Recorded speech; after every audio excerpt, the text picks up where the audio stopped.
Hello, everybody, and welcome to the show.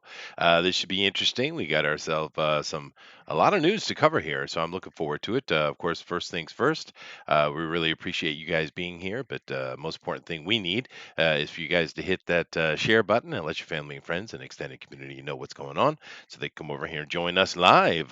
We also appreciate those subs and likes, of course, and the little bells and the all bells and well, everything else that they want us to do, I guess. But it's going to be cool. But thank you for being here. And like I said, we got some pretty cool news. I hope you guys are doing well. And I'm going to jump right into it, I guess. Hopefully, we'll have a couple people jump in with me here sooner than later. Of course, this is the 9 o'clock California show we've been doing for quite a while. We enjoy having the people in California be able to join us, even though they're sounds like they're living in the apocalypse, but it's all right. So let's see what we have here today. All right. Just in case people jump in. All right, here we go. Now, the first thing we have going on here today that is pretty sad is Pussy Galore has passed away. She made it to 94, though. 94 years old. Her name is Honor Blackman, of course, from the James Bond movie. And definitely want to send condolences out to her family and, of course, safe journeys and all. Of course, a lot of us remember that movie and really enjoyed it. I don't know what else she's done, but, she's certainly remembered for that, if not anything else. Um, see if they have a little bit of a filmography here. Uh, she was Fame is the Spur. She was in the Avengers TV show. Okay, that's the English one, of course, not the American comic book. Of course, Goldfinger. She was in Jason and the Argonauts. That's like my favorite Ray Harryhausen movie. I didn't even recognize that she was in that, but I love that movie. But just a quick kind of announcement on that. I'm sure many of you have seen it already. There was another passing that happened with the boy who plays young Flash on the TV show, I believe. And he passed away somehow or another. I had seen that in passing, but I hadn't picked it up. But I guess there was another unfortunate death, and he was only 16, so that's very troublesome. But you know, safe journeys here to Miss Blackman, Mrs. Blackman, I would assume, and long life. And she will be remembered for a long time. I mean, I can't imagine another character name more memorable than Pussy Galore. I mean, come on, right? I mean, that's pretty cool. Are you going to take a look at some more Bug Out Babes? Love that segment of yesterday. Roger says, "Yeah, well, next week on TFT, we're actually going to be talking a little bit about prepping. Now, I don't know much about that personally, but these guys know a lot about it, and I think it's pretty fascinating, actually.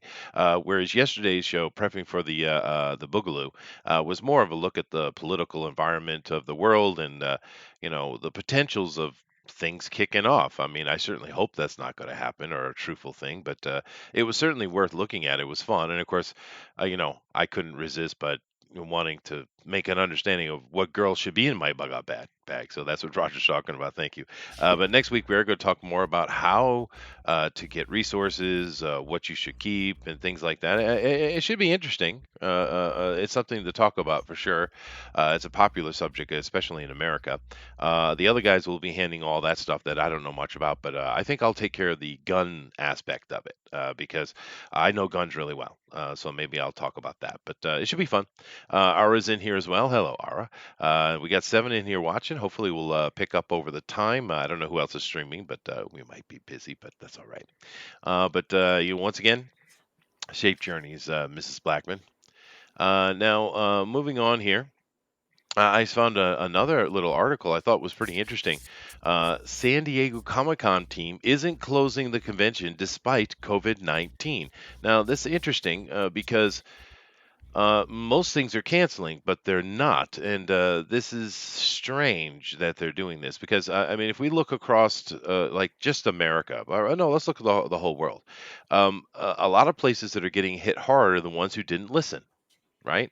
I mean, Italy had their Hug a Chinese Day in protest against that racist Trump, and of course, Italy's got absolutely slammed. Spain They had sure their showed him, Women's you know? March, and Oof. they're completely slammed. Right? New Orleans decided to have the Mardi Gras, even though all the other cities canceled Mardi Gras that had it, they had to have those. And of course, keep in mind that Mardi Gras in New Orleans is the most sexy one of all. I mean, there's plenty of tits flashing and touching and kissing and other activities going on. It's dumb. And I don't know. What do you think about this, Thundero? It's a bad idea. When is that? When is San Diego Comic Con? Well, San It's Diego in Comic Con July, is usually in July or August. Yeah, July. Yeah. right? It might be okay by then. I guess some places, I don't know about San Diego specifically. I don't have the data.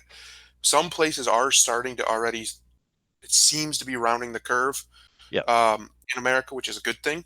But I don't know, man. I think they're them and like the WWE is doing it too. They're counting their chickens before they hatch, big time. If they think that just because we might be turning the corner doesn't mean it won't spike back up, as it's done in a couple places. Yeah. So we'll see. I think they're getting ahead of themselves. Put it Oh, that way. maybe a little bit. And the problem is, these conventions, since you talk about WrestleMania, I'm assuming. But I did see a thing on WWE, which we'll get to a little bit later. But Oh, um, not WrestleMania. They have a they did WrestleMania and it basically completely fan lit. Welcome. They did it completely with no audience at all. I But see. they're planning on doing. They still, as far as we understand, are still planning to do their show next month, which is like May 10th or something. Ooh, And that's not going to happen. that's It's just kind of not going to rough. happen. I imagine it must have been weird looking at WrestleMania though, because I mean, we've been seeing the sumo on the TV here. Of course, there's nobody in the audience. It's weird, dude. Mhm. Yeah, It's ve- it was very weird. They did some cool things with it, thankfully. They went a little bit more cinematic with a couple of the matches that really make sense to do so, where they were basically oh, like that's cool. short films, which one of them was absolutely fantastic. It was one of the best things I've ever seen done in wrestling. And the other one was just really cool, fun to watch, like a good B Yeah. movie. Well, I So mean, yeah, why not? I mean, pro wrestling, is male soap opera. So, I mean, why yeah, not go full on, man? Go for it, right? yeah. I mean, they basically just had like a backyard a biker beating up a guy match, basically, and Oh, cool. it was like good B movie action. That's cool. It was fun to watch. Yeah. Why not? Yeah, why not? Exactly, why not? But as far as the San Diego thing goes, maybe it'll be all right by then, but it just seems a bit odd. But this thing is difficult for them. I understand their point of view, in the fact that this is a huge event. San Diego Yeah. Comic Con is no joke. That's a seriously a big event, and that's a lot of money to set up. It's a lot of preparation. Whew, I don't know. But I guess we'll see. Someone has to test the water, right? Someone's got to put that pinky in there, right? Some of this can be insurance stuff too. So a lot of these companies with their insurance for their conventions and their events, because they have that Mm, in case they have to stop it out, out of no fault of their own. Um, Sometimes they have to at least present like they're going to try and go ahead, find alternatives, basically just, do everything reasonable to make it happen before the insurance claim can kick in. So that could be all this is they're trying to, keep that line open without cutting it off by just saying we're not going to do it. Um, because unfortunately, insurance companies largely are run by very evil people who simply just don't care. hmm And if you don't do everything that contract says specifically, Oh yeah, they're going to get you. yeah. So. Well, no, there's been several interviews and news drops talking about landlords across the country, particularly in places like New York, that they're just like, "F you, pay me. I don't care, pay me." So they're being real dicks about it. But yeah, no, we'll see. But for me, it's also a little bit of someone has to test the water. Because we do need to get out of this. Trump is 100% right, and in that, as well as all the other CEOs and stuff around the planet, we need to open up business everywhere we can open up business. We can't be Yeah. irresponsible, but we really need to do that, or otherwise you're going to Well, have. the other thing is what's funny is historically in the last like 20 or so years, 30 years, whatever, the industry that does that first is pro wrestling. For whatever Yeah. reason, they always are the ones who jump in that water first. Right after 9/11, the first major gathering. of entertainment in the country was a SmackDown taping, or SmackDown Live. Actually, I think it was live that day. Oh, really? Um, yeah, so it was the 13th. It was 2 days after they went and they just put on the show. Vince cut a big promo on terrorism and said he wasn't going to be afraid, and we're going to do everything we can to entertain you tonight. Um, Which is cool. that yeah, that's really cool because everybody else was shutting everything down. Right, they were afraid of other attacks, whatever. But there is other examples of that where it just seems like they do it largely. It's a carny attitude because pro wrestling did come from the carny Sure. environment of the show must go on. They take that very literally. Um, so I mean, look at WrestleMania. They did it with no audience, and it was very surreal. It was actually not terrible though. Some of the matches were still really good. Um, so I don't know. I think you're right. I think Trump's right because he usually is on these sort of things, especially when it comes to business. That we have to find places where in businesses that it makes sense, non-essential businesses, but ones that could definitely still be open, no problem. Hmm. Um, we need to get them up and going again. The full total lockdown seems to in a lot of places like Washington, I guess, from what I understand, parts of California, which California is huge, so parts of California is pretty big. Um, it has started to fix it, at least slow it rather. Hmm. Hmm. So we'll see what happens. Yeah. Well, as just an aside to the wrestling thing, and performing to an empty auditorium, being an entertainer myself, I mean, I've been on stage since I was a little kid, right? And Mhm, I've played in some huge stadiums, right, and huge mhm. situations. And when you're in a situation where there's really no crowd there, which I've had that too, it's hard to perform, dude. Yeah, I mean, it's you hard to live get on up. the energy. Yeah. You can't Yeah, get it up. Yeah, I know. Yeah, it's like that. and these Yeah. guys, especially, WrestleMania is usually the big event. It's the for wrestling people, Oh, even yeah. people who don't really watch it anymore so much, they still will watch WrestleMania because it's the Super Bowl. It's the event that you have to see.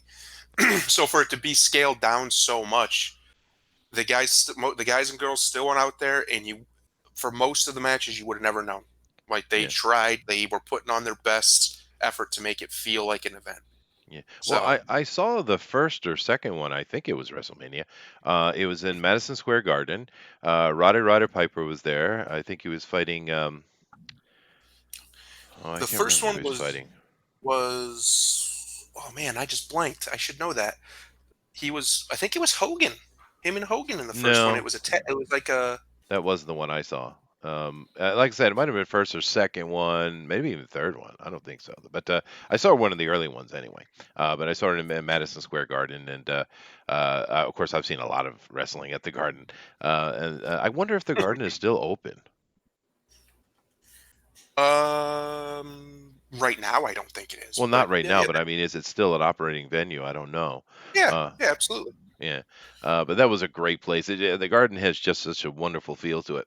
But anyway, that's another side. But as a quick primer, to because we're going to leave this subject and not come back to it today, we're going to get in straight into just comic books. But this is comic book related, San Diego Comic Con. But just a primer for next week a little bit, because next week on the TFT, we're going to be talking about prepping in general.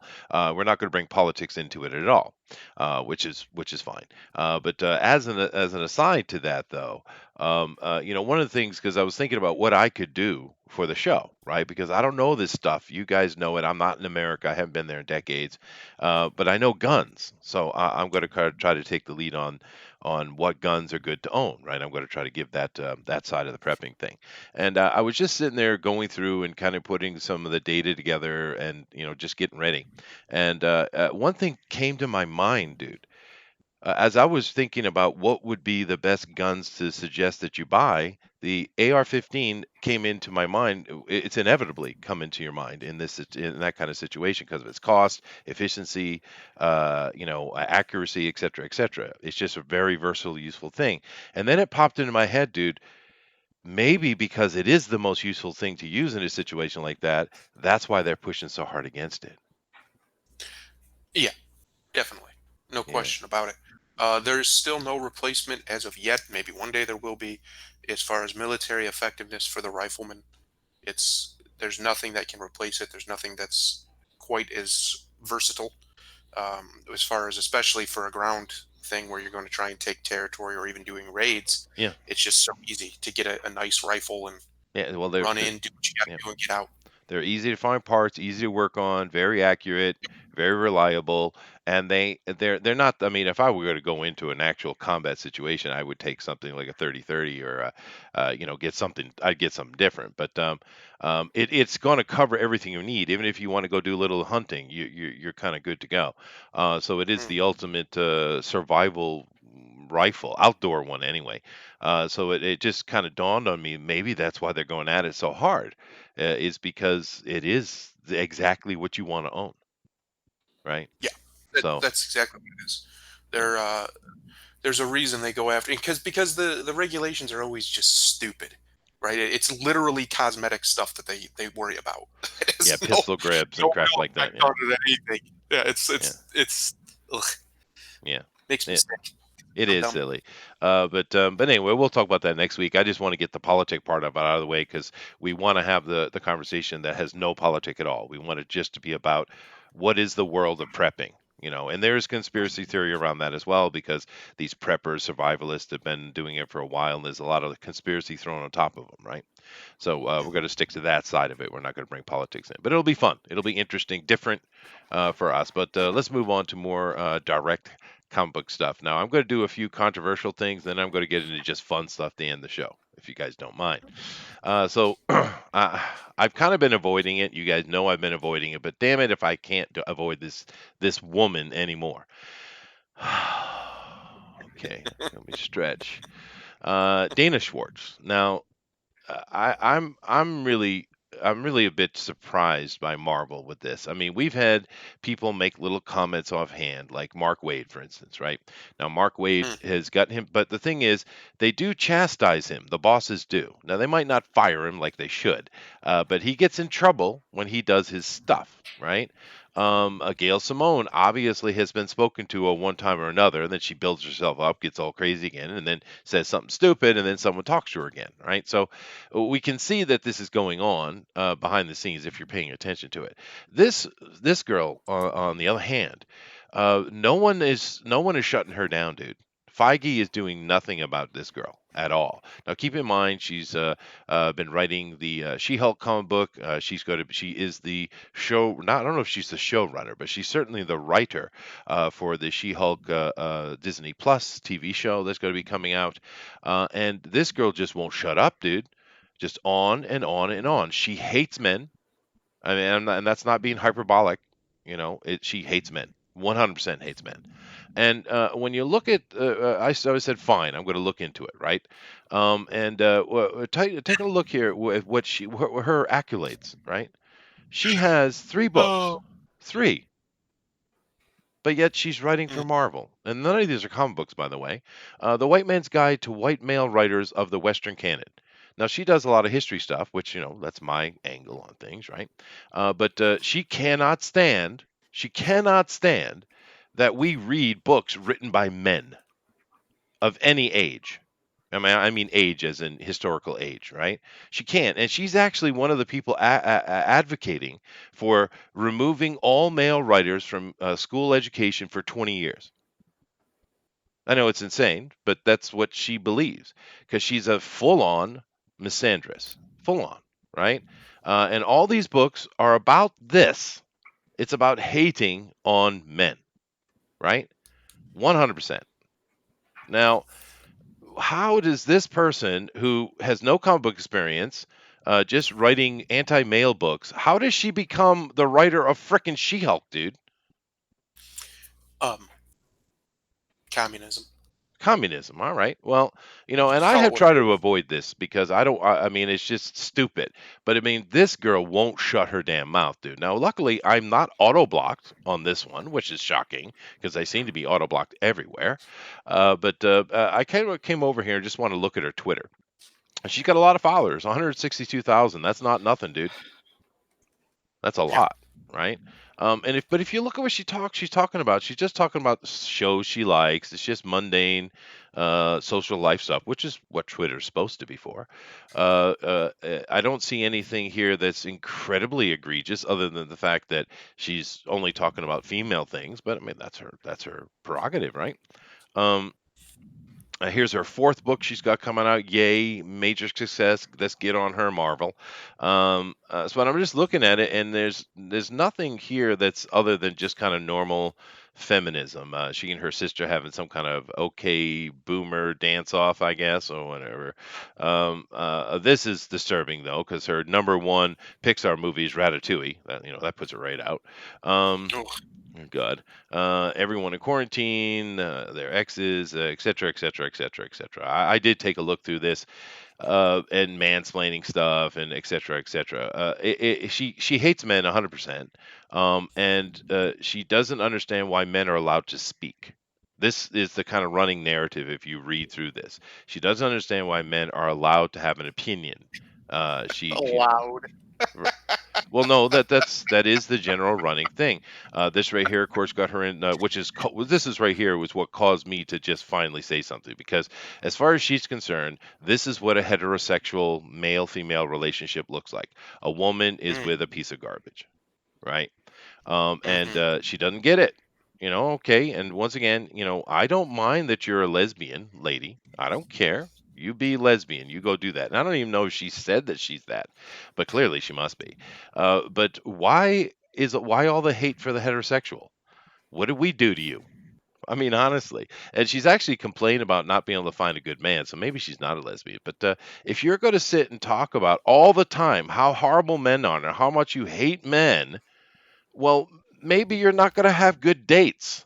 Maybe, just maybe, right? Oh, And these if we people. if we take a look at her, I mean, she's kind of doesn't have great posture, but she's not a bad looking girl.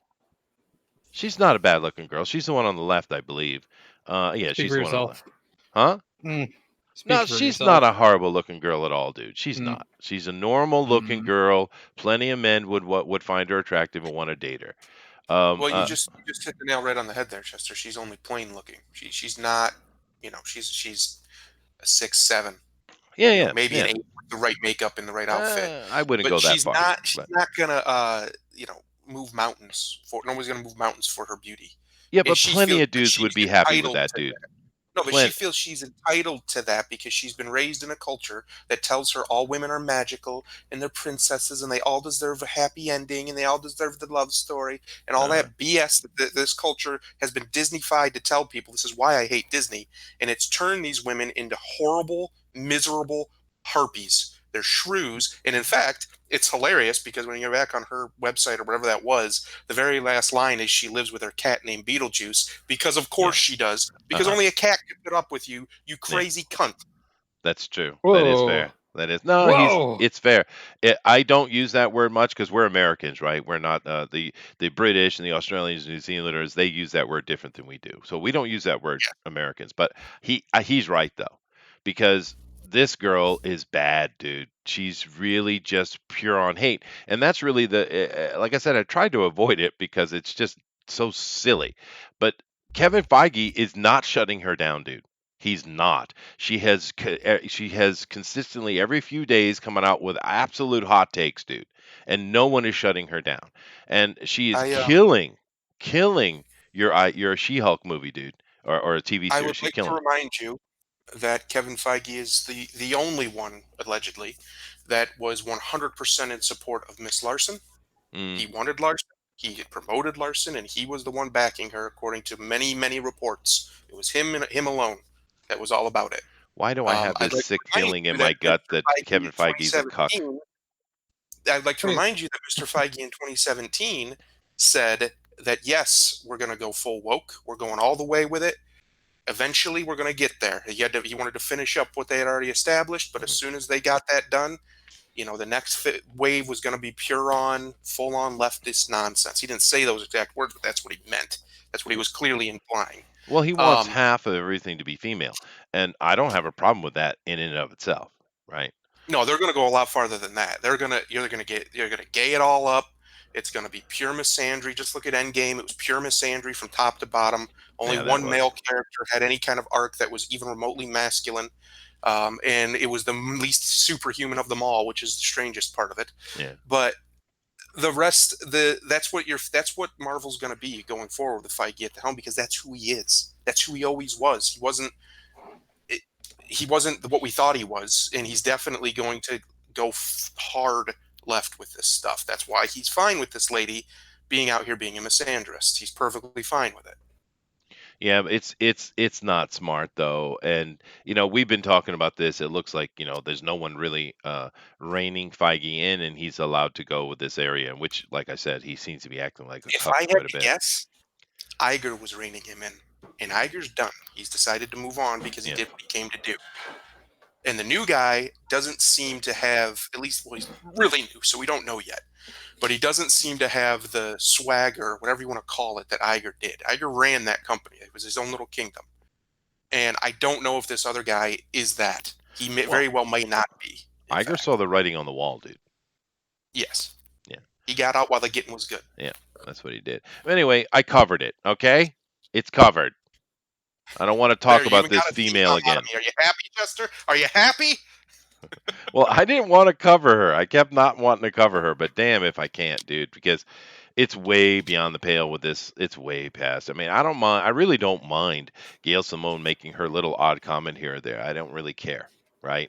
Not really. But this girl is on the or on the warpath, dude, and she wants I don't everyone even in the care if world to know that men are horrible, and she hates them. And if you're a man, stay away from everything she's involved with.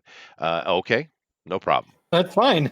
That's fine. I don't care if they even want to make their little feminist, theory, little pieces, whatever, in comics. That's fine. People want to read that, let them read it.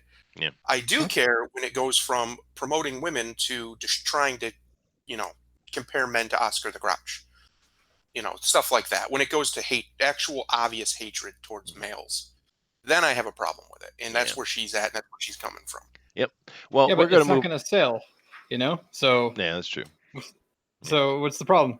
It's not going to sell, and they're going to go under, and then Oh, all they're everybody definitely that really loves comics is going to come Yeah. over here. Yeah. So, Well, we're going to move on though. We're going to get into some fun stuff. We've got a lot of fun comic book stuff today. We're going to get into that from now on. But I had to cover it. Now it's covered. Let's see here. Is there going to be a fan have you speak really this covered week? it? Yes, there will be, Roger. Last week I kind of got pulled away to.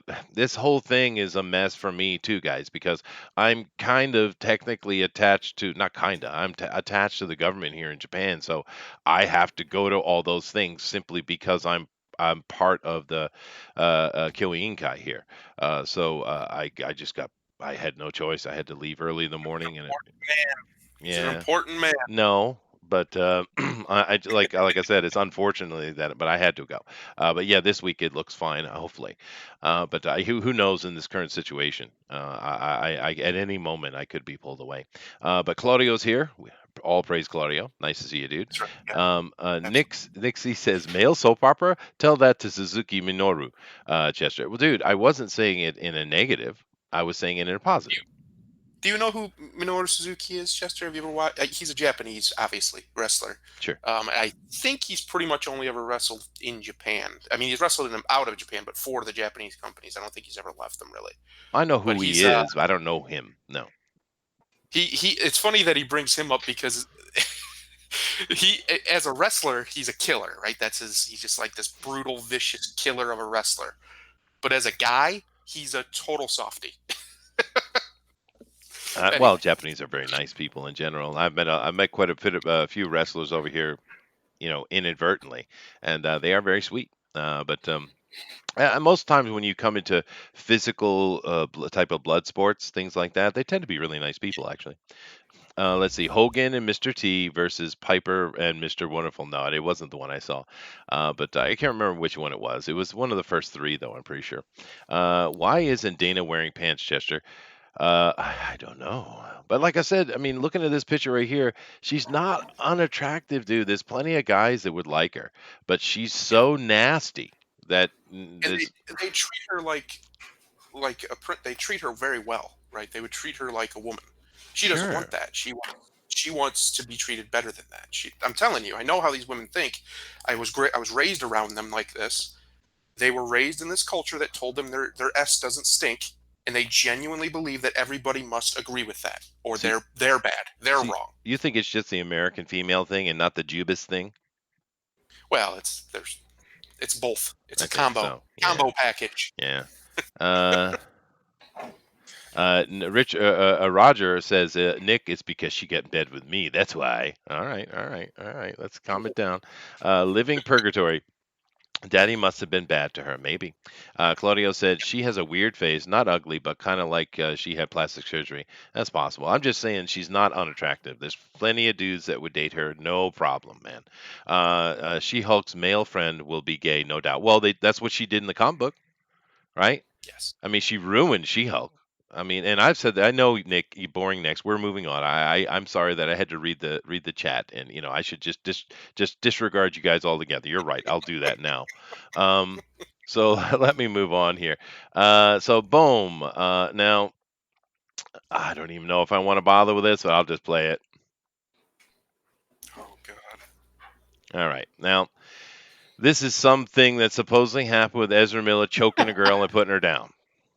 Now, Ezra is the mascot of this channel, as you guys know. We love Ezra, but excuse me. But I think this is nonsense, personally. It's obviously it looks like they're goofing off. It doesn't look very serious to me. I think this has just been blown out of proportion. What do you guys think? No, like if you listen, if you have the audio on, right? I can. Listen to it with the audio and listen to the reaction of the people around and listen to how he talks to her. He's angry. He's not. This isn't. He goes at her and he hits her against that back thing, and it's not gentle. You hear the thud, and then you hear her going like coughing while he's like dragging her down. You hear everybody around him going like, "What the frick?" You know. So let me play it again. Let's listen to it. Learn it. Did you want to fight? Is nothing new? Whoa, bro. Well, his reaction seems real. The guy on the Did you want to fight? Is nothing new? yeah, he looks drunk. Whoa, bro. He looks drunk, dude. He is. It was. Learn If it? you read the Did you wanna story, fight? he. This is at a bar. Whoa, bro. This is right outside of the bar, and the people that are angry is the bartender and these people. Whoa, bro. I think it was the brother. I think it was the brother that was filming it. Not sure, but this was at a bar, and he was definitely drunk.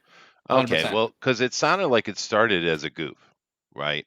I mean, she was he's drunk. There's some like little it looks like a coffee kiosk or something like that he's at, and he was showing them his scars or something, and she jokingly said, "Man, I could beat you up." This is in Iceland, by the way, and she kind of fakingly acting like they're going to fight, and then he did what you just saw him do.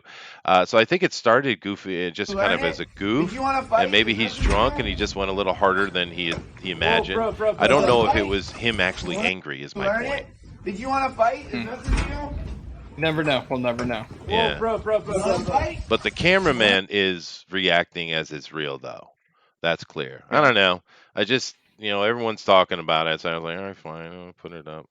Why won't this click over? Oh, it couldn't happen to a nicer guy if his whole career was ruined. That would just be a shame. It would be. Yeah, what a shame. Tragic. I know who wouldn't be upset about it though. Who? Well, Booster, because he switched over to Henry Cavill. That's true. Yep. Yeah. I mean, it's better. It's an upgrade all the way around. So It really is. It is. That's fair. That's fair. People are calling him a psycho, and anyway, this is a thing. If you guys haven't seen this already, there's plenty of people covering it in depth. I just figured I should mention it because it is kind of a hot ticket, and of course, it's very comic book related. But I don't know what to make of it, dude. It's I think he's drunk and he went overreacted more than he expected. I don't think he's actually mad. I think he just doesn't have control of his faculties. But whatever, we'll see what comes out of it, because if they decide to press charges or something, he could find himself in trouble. Keep in mind, he's not in Hollywood, dude. He's in Iceland. Right? yes, actually, that's one of the reasons I'm shocked he didn't get his very homosexual butt kicked, because those Icelandic men are still men, a lot of them. So they may have stopped him. Whoever that camera guy was, it looked like he reacted. Yeah. But well, they said that he was cussing after. We don't have video on that, but afterward he was cussing at them and he was spitting on them, is what they Oh, said. please, Ezra. Please spit on me, Ezra. Yeah, Oh, yeah. But I mean, oh boy. it's but in this current Voldemort environment, to be spitting on someone, if that's true, wow, dude, wow. I Just in mean, Yeah, general, absolutely. that's just, you don't do that. That's Yeah. yeah. You better slap me first before you spit on me. Right, right. Well, I do have, but that's that. If you guys want to talk about it some more, or can I move on? Yeah, you can move on. Right. You're good. It's we'll see what comes of it, but weird Edra and his damn goat loving. Anyway, I do have something very cool. So let's get into that. Oh no, I have to play audio. I gotta unmute that, and there. Oh.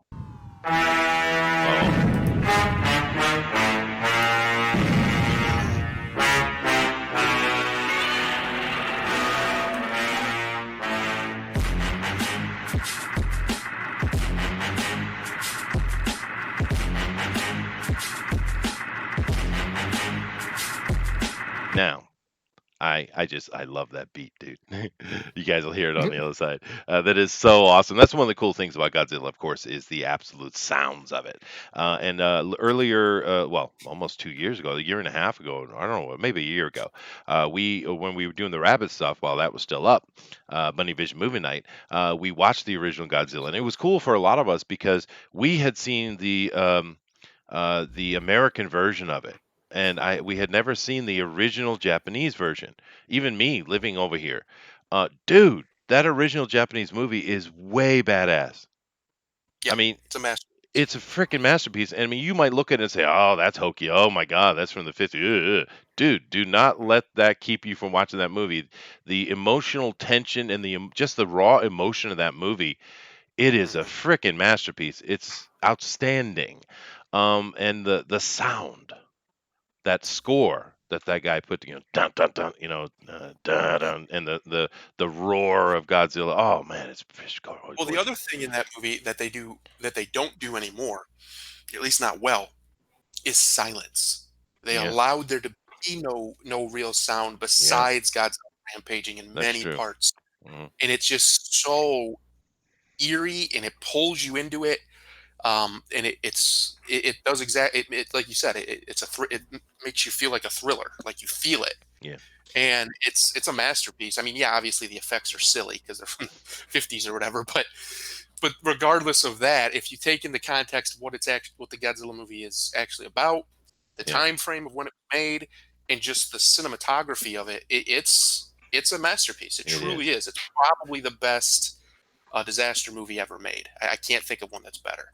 It, It, it it's but even saying that the things are hokey, watching the movie, you're so pulled into it, you don't even notice that, dude. Yeah, yeah. It's impressive. But I just wanted to play that little clip before it because Godzilla versus Kong is coming, supposedly in May. I don't think that's happening. No. I'm pretty sure that's not happening. But I just kind of wanted to talk about it a little bit because we knew it was coming. We knew all this stuff. I seen some toy advertisements and people talking about that. But I just want to talk about it in general because in 2014 we had, oh, I don't know, dude, maybe one of the best Godzilla movies ever made with Bryan Cranston in it. Some people complain that Godzilla wasn't in it enough. I disagree. I think he was in it perfectly. I that is probably my favorite Godzilla movie. And I know there's some other good ones, Final Wars and all those other things like that, or and the good old hokey Japanese storylines. But that movie kicked ass, dude. It was so beautiful. And then of course we had the 2019 King of Monsters, which wasn't my favorite, but there was some amazing stuff in that movie, though. Yeah. It was it was a better monster movie than Yeah, the got 24 yeah, Godzilla movie, like the monster fighting and the how much Godzilla's actually got screen time and how much all the other monsters have screen time. hmm But as far as a better movie, the 2014 one is yeah, definitely a better yeah. movie. Well, the Um, human part, you could have just cut that out of King of Monsters, and we've been better off, I think. Yeah, much better off. yeah, Well, the great thing about King of Monsters is it even though it did its diversity checklist stuff, it still allowed itself to tell a story with the humans. Granted, it wasn't a great one, but it didn't hamper itself, right? It didn't allow itself to be bogged down in any of that PC nonsense. It just told the story it was trying to tell, and for the most part, like you said, you can completely ignore it and just watch the Godzilla parts, and you'll watch a great Godzilla movie. Yeah. So And the Japanese loved them. Which, keep in mind, in 1998, I think it was, Godzilla, they mock that thing, dude. But I grew up with that. it's a fun movie, but it's not a very good Godzilla movie. And that's the problem. I thought Master Broderick was fun in it. I liked it, but it's not Godzilla, right? So you know the 1998 Godzilla. Do you know anything else about Godzilla, Zach? Oh yeah, of course I know about the original man suit Godzilla. Sure. Course. Yeah. And stuff, and then there was some shows. There was both a Japanese anime, and then there was an American spin-off of the other one, and watched both of those, and so I really like Godzilla. Ah, cool. So. Yeah, and it's still, I think, the largest viewed video on this channel is me live streaming the King of Monsters announcements in Tokyo. Then of course we also have to talk about Kong Skull Island. Now, actually, there's more Kong movies come out of Japan than there are out of America, which is weird, but it's true. But what did you guys think about Skull Island? I loved it. It was okay. Yeah, I had fun with it. I thought it was interesting. Because when I go to these movies, I'm not.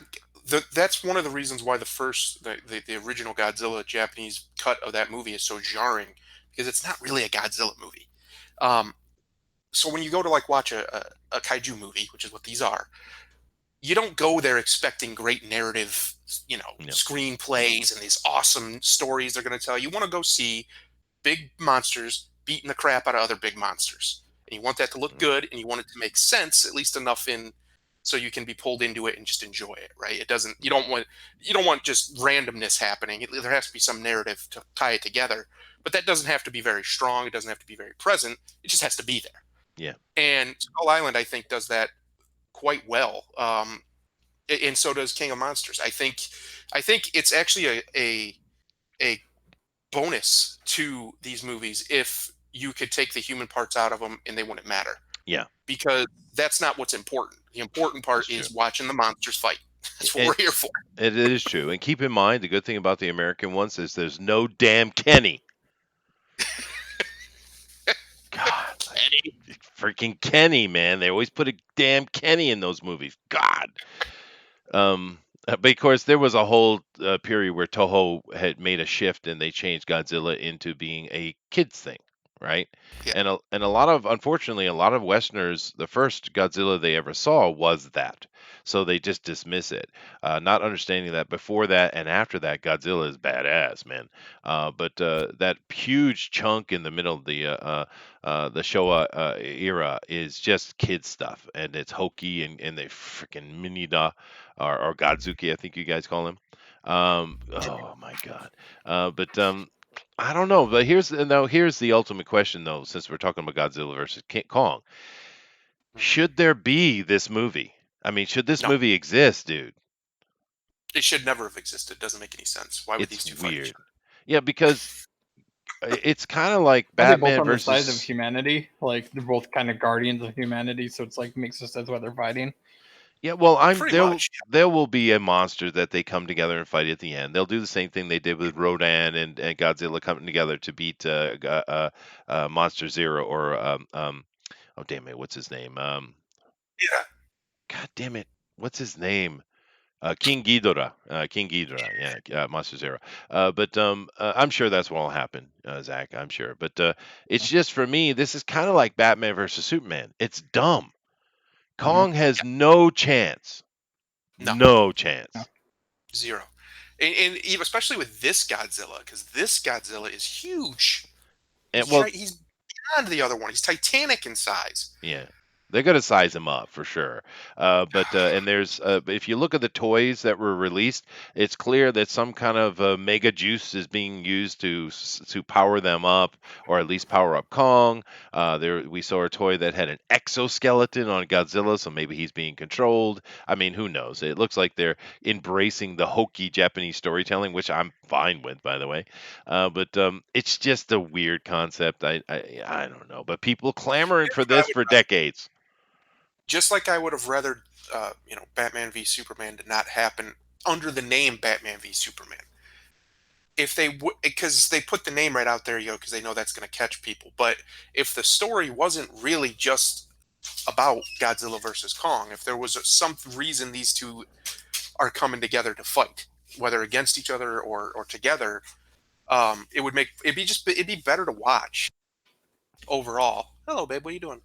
Yeah, but I just don't like when the whole narrative of these movies is just let's watch the two heroic characters fight. That'll Yeah. be cool. It's weird. No. But in the end, we'll get some cool kaiju battle, and that's all right. Yeah. So it'll be fine. But Zach, what do you think about this thing being dropped on May 22nd, dude? I think it's going to go straight to streaming if they do release it. Wow. I don't think it's a smart idea. I Yeah. think they might have to just because money. But I don't know. Yeah, but I don't think it's. in the States, are the movie theaters even open? I know they're closed No, here. they're not, and that's why they're doing this like straight to stream Yeah, sort of thing, where a lot of these things are just going straight to streaming. or just postponing movies are it, supposed to- right? Yeah, I don't know. Because I'm telling We'll you see. what, dude, two things we're going to see out of this. I hope more, but two things we'll definitely see out of this Voldemort situation. One, there's going to be a lot of new babies. Two, when it's done and they open stuff up, the People movies bored. are going to make killer money, dude.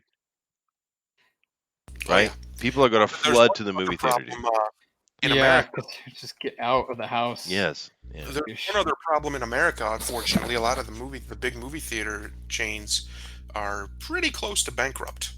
Yep. A couple of them are saying they're probably not going to be able to reopen. Even when Oh, there's something that was kind of cool though is that I don't know if you were there for when Art was talking. Yeah, he went. They were doing drive up theaters. Like they're Yeah. coming back because Yeah. of this event. That's Good. awesome. Yeah, we still have so- one around. We still have one around here. That's- So that's yeah, that's perfect because it's like social distancing and you get to go to a theater.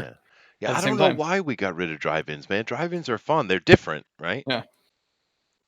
Yeah, drive-ins are great. Mhm. I think it's just because it's the fidelity of film and stuff got so much higher that people wanted to watch. Yeah. They wanted Makes to sense. be clearer, more high definition than the projectors could do. But now projectors can do that, so we'll see. Well, and I'm not going to get into it, but several of these things over here on this side have actually already been pushed to streaming, like Zach said. But let's see. The cast is Alexander Skarsgård, okay. Millie Bobby Brown. That's that girl from that's the Jubis girl from Stranger Things, right? Yeah. Yeah. Rebecca Hall, no idea. I have no idea who. Brian Tyree. That sounds a little familiar. I don't know who you people are, but I know who Alexander Skarsgård is, so that should be interesting. But what's the summary here? In a time when monsters walk the earth, humanity's fight for its future sets Godzilla and Kong on a collision course that will see the two most powerful forces of nature on the planet collide in a spectacular battle for the ages. Okay, I'm going. I'm done. That's enough. We'll go watch it. Yeah, that's good. Yeah. Monsters fighting. That's it, yeah. As Monarch embarks on a perilous mission into uncharted territory and unearth clues to the Titan's origins, a human conspiracy threatens to wipe the creatures, both good and bad, from the face of the earth forever. Now, I have to say that one of the cool things that the Americans are doing that the Japanese have absolutely dropped the ball on, which is kind of in their nature, is creating a consistent frickin' backstory, right? Because if you love Godzilla like I do, and you've seen them all, you know that they have tried to reboot and rechange his origin, what, a dozen times, maybe? And I'm not being hyperbolic. I mean, I think it is around a dozen, 12 times. But having this consistently thing that they're the titans of old, right? Returning and going that route and having Monarch as a secret organization that's trying to research and uncover, maybe even control them or what have you. This is smart. This is smart, right? You Yeah, guys, I yeah, like the new. I guess you'd say it's new. The new backstory for Godzilla cosmology, yeah. and for Kong. I think Kong's is really good too. I just I agree with you. I like the way they're keeping it narratively tight, at least as far as the backstory goes. I don't know. I want this movie to be what it's hopefully will be, just like King of Monsters was, where the monster fights are awesome. They're Yeah. great. They're the centerpiece of the movie. They know the movie. The people making this movie know that they're not trying to make something that isn't just that, Mhm. and that makes it great. So we'll see. I just the whole idea of Kong versus Godzilla is silly to me. I've never understood that the notion. Yeah. Well, I'm trying to find something because that's a couple years old. That article. It's just talking about the general premise. Trying to find something more up to date. Looks like they've moved it to November, which is good. Um, yeah, there just isn't much information other than maybe they've moved it back to the November. I guess that's about it. But see, this isn't even a trailer hasn't even been dropped yet, right? As far Yeah, I as don't I think so. That's know. what I was to ask. I don't think they've put out an official I trailer don't yet, think so there's so. no way Yeah. month. Oh. Godzilla King of the Monsters blast. Yeah, okay, let's not do that. But they're bringing. We don't really have any new information on it, but I just wanted to talk about it because it's coming soon, and I'm always up for another Godzilla movie, even if it's not a great one. Like Shin Gojira came out a couple years ago here in Japan. That's the latest Japanese Godzilla, and it kind of sucked balls, dude. It really did. It wasn't about Godzilla at all. It was basically just complaining to the Japanese government about how they handled the Tohoku earthquake tsunami situation. It was really a crap Godzilla movie, man. But I don't know. Anyway, let's move on. But Godzilla versus King Kong, man. Let's get it on, baby. Let's move on here. Oh, here we go. What do you guys think about this? Alleged Venom 2 trailer descriptions leaks online features Carnage. What do you guys? We'll start out. What do you guys think of the first Venom movie? Never saw it. Oh, you're a smart boy. This is one of the few times me and you disagree, Chester. I like the first Venom movie simply because I don't consider it Spider-Man's Venom. It's just a character like that, basically, like an inspired by character, because it's not Spider-Man's Venom, and that's not the Eddie Brock from the the symbiote saga. So other than that, I thought it was fine. If you can disconnect that, like they wanted you to do anyway, disconnect your brain from that and just let it be its own thing. I thought it was fine. It wasn't great, but it was it was a solid 6 out of 10. Watchable. Yeah, I'm usually more forgiving, but not with that movie, dude. Even starting from your premise, where we're disregarding all the canon breaks, right? Which there are many. Mhm. But even starting from that, Tom Hardy had no clue what he was doing. He didn't know the character, and no one had the balls to tell him so. Clearly, Yeah. right? The CG was absolute crap, dude. Yeah. You know. I agree. So I don't disagree with you. It was nice to see it was nice to see Sony try something, because they're very conservative with what they'll do with their big movie stuff yeah, usually. So it was nice for them to try and take a swing at something a little different. And I love Venom. He's my absolute favorite Marvel villain. Um, so it's just nice to see, and they made a lot of money, which is good. It's nice to see that character consistently proves that Venom it's worthy. You know what I mean? Like that's I think that's why I liked it. Even if the movie itself wasn't great, the overall narrative some people have of Venom. A lot of people don't like Venom. A lot of Spider-Man fans especially don't like Venom. yeah. And I think that's silly, because even if you don't like him, he's a draw. He sells. So let him do that so you can get to the stories you do like. Yeah. I don't think Well, there's unreasonable. I've never understood the popularity of Venom, but I don't got anything against Venom. I mean, if you like Venom, good on you. I've never personally understood the draw, but that doesn't mean anything. I found Carnage to be far more interesting than Venom, to be honest with you. But Carnage is in this movie, and that could be a good thing. So, what do you say there, It was Zach? pretty obvious that's where they were going with it. I mean, Yeah, the sure. last scene of the movie was him meeting Cletus Cassidy, so it made sense that that's yeah. where they were going with it. Yeah, sure. Zach, you had something to say? No, if I had anything to say, it would be I don't even know exactly. I'm not a Spider-Man fan by any stretch, so I have no idea what Venom actually is. Because for a long time I was just like, it's a black Spider-Man, and then it was like, oh wait, it's not Spider-Man, and then I was like, I have no idea what the hell this thing is. Well, So to judge whether I'm a Spider-Man fan or not, Zach, I own every Spider-Man comic from the very first one up until 1992. Wow. Yeah. cool. What is Venom? Well, he's a symbiote that came out of the Secret Wars, where it was something that Spider-Man found on the planet where they were having the gladiatorial combats, basically, and they decided to turn it into something which began into the last Kraven's Last Hunt, and was taken in and fleshed out later, and then he became his own thing by the symbiote attaching to Eddie Brock, of course, a classmate and ultimately enemy of Spider-Man.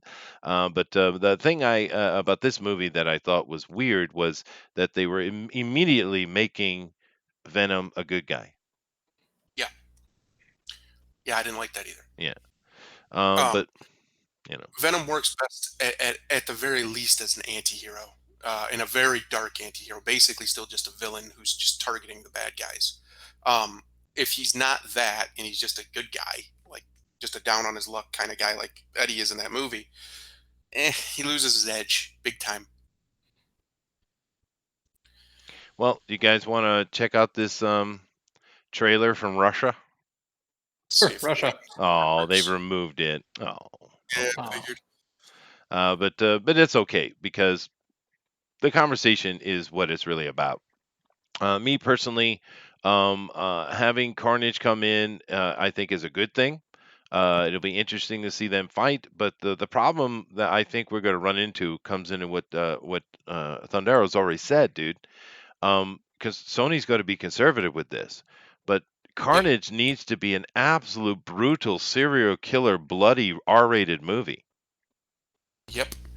And they won't do it. You know they won't bite that bullet, dude. They won't do it. They're not Fox. They don't have the balls. The bloodiest movie in decades. It's called. I mean, Carnage is his name for a reason. It needs to be a slasher film, is what it needs to be. Yeah, I mean, a la Jason, right? And it would be. I would absolutely sing the praises of Sony if they made that movie, but they're not, dude. There's no way Sony's got to do this right, and that's unfortunate because most people have no clue who Carnage is, and this is going to be their introduction to Carnage. Is going to be this watered down thing that we're going to get. That's the big problem, I say think. it all the time. It's a travesty of whatever you want to whatever. It's just a travesty in general that we still, after 20 years of superhero movies being huge draws and dominating the box office, we still do not have a symbiote saga trilogy of movies. How? How do you not have one of Spider-Man, literally his most popular enemy, Venom, one of the best-selling series in Spider-Man history? How has that not happened? How? Everybody who made it is still alive for the most part, who could help you with making it, visually look right and thematically be right. It blows my mind that they've dropped the ball. Everybody involved has dropped the ball this hard with Spider-Man that they can't get to his most popular enemy, like commercially popular, I mean, and make it good. They tried, quote unquote, with Spider-Man 3, but that was a mass disservice to every character in that movie, especially Spider-Man. So it just blows my mind that they haven't done it. We still do not have it. We're probably never going to have it. If we get it, it'll be the most watered down nonsense ever. The reason the symbiote saga, at least for me, is so awesome is because you see a much darker side of Spider-Man leading up to it. It's how you deconstruct a hero. They did it right because they then rebuilt him afterwards. But we'll probably never get it because they can't. Nobody can get their egos out of the way and get it made. Yeah. Well, Zach, you dropped the bomb in the chat, just so you know. What did I do? Eric says, you don't know what Venom is? Dude, you just lost your comic book street cred. I never had comic book street cred. I've been very, very, very transparent about that. Yeah, okay. I grew up on Image, like solely, almost. Oh, wow. And then okay. some Batman. All right, that's and cool. maybe a little bit of Star Wars. That's it. Like Marvel was not even in my spectrum because I was like, Marvel was too colorful for me. And I always liked everything darker. They are in age, yeah. Well, then you and I could have a Savage Dragon conversation, I'm assuming. Yeah. Cool. But of course, as always, I get the most hate, so you're good. Don't worry about it. Because Nick C says, just your symbiote explanation, boring. Hard agree, Nick. Hard agree. Dude, 20 seconds of an explanation. I did a good job. Shut up. Claudio says Venom is a costume. Yeah, that's exactly what it is. It's a body coating alien. Yeah. Bullet says Shin Gojira. It was more about the insane bureaucracy. Yeah, involved with getting anything done with the Japanese government. Yeah, that's right. It wasn't about Godzilla. Claudio says Godzilla versus Baby Yoda. That's a movie. Space Godzilla # never forget. That's true. JMS and a bunch of sci-fi writers are on board for the film. That's cool, dude. August, think about it. Let's see. They're talking about opening arena sports events, not opening them until August. Yeah, well, I know all of my musical events have been canceled up through August. So my entire spring and summer roster has been closed, dude. And I had at least 3 big stadium events involved. They're kind of multi-band events, but still. So my entire season has been wiped out, dude. Just wiped out. What do you got to do? I guess. But maybe Kong can outsmart Godzilla with his superior primate brain. I think so. What is my favorite kaiju film, Chester? Oh, dude, you guys are gonna laugh at me, I'm sure. But I love Gamera quite a bit. But my favorite of all time is the Battle of the Gargantuans. I love that movie. You guys know that one? Sorry. I was taking a bite of my dinner. I bet I would if you described it to me. It has a green and a yellow kaiju, ape-like kaijus fighting each other and trying to help each other and then fiting each other. That's your favorite. Yeah, I love that movie, dude. Isn't that a game called Rage or something? No. Now, hey, the Rage movie with The Rock wasn't bad at all, dude. That was a fun watch, actually. But stop laughing at me. It's my favorite.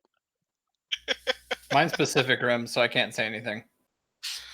What is Pacific Rim. The first one.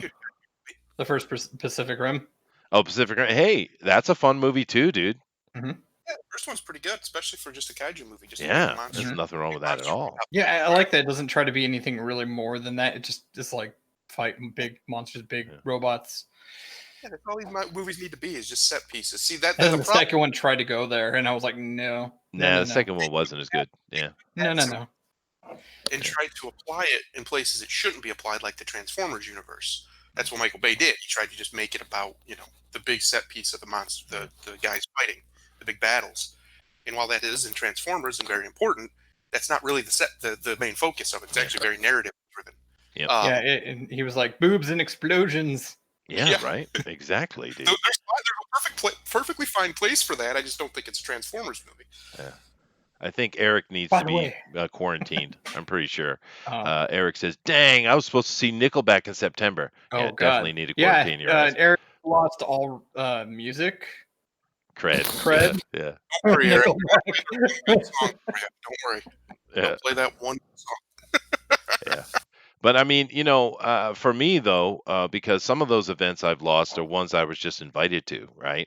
But there is money lost there. But some of those events are ones that I set up because I do produce several events throughout the year, and I do a lot of lounge setups as well, smaller live house type of things. So there's definitely money lost for me, dude. I mean, I can on a good year, I can pick up an extra 20, 30 grand out of those kind of events, right? And Mike, this is my hot season, and it's been wiped out. That's not nothing, dude. Well, And you're not alone. they finally are getting results back because they started like almost a week ago doing the test on like a large scale test for the hydrocodone, or was it whatever, Hydrochloroquine. Yeah. that one, the chloroquine, Yeah. and the other one, that cocktail, and the results are extremely good. Yeah, we know that. The So Japanese and no, I'm Asians have just been using saying, them since like January. Yeah. in America, it's actually doing really good. So like, and they're putting it into the new model where it's like we now have a drug that helps, and it's putting it so like maybe we'll get back to some semblance of reality and normalcy sooner because of this. It should be able to. But now, what's going to happen though with all of those news programs, every one of them that are saying this hydrochloroquine is nonsense. The Trump. What about all those guys? Well, no one's listening to him. No one's listening to him right now, though, because everybody's home. Everybody's seeing right through them. Everybody's online. And since the president and the administration can address people directly, they don't have to go through media like it used to be. They could just go on the actual White House YouTube channel and talk to people directly. That no one, like the ratings for CNN and NBC and ABC and all those other crazy places are they're just dying because no one's watching them. And then Fox News, of course, is skyrocketing because they're the only people that will. Well, the other problem that we're having is there's people in our institutions here who are very good at their job, but they're also very snobby. And part of that, sometimes that's a good thing, sometimes that's a bad thing. Right now, I think it's a bad thing because they say the obvious evidence, the piles of it that we have now, that these drugs do work. A lot of them are calling it anecdotal. It's not. They didn't do a good enough test for it, and da da da da da da. And I understand part of that is just basic scientific skepticism, but it's also just arrogance on the part of the Americans to think that these people, like France and Japan, don't know what they're doing. Right? Yeah. They obviously have scientists and doctors who know what they're doing. Clearly. And they're not going to give us a bunch of just terrible information intentionally.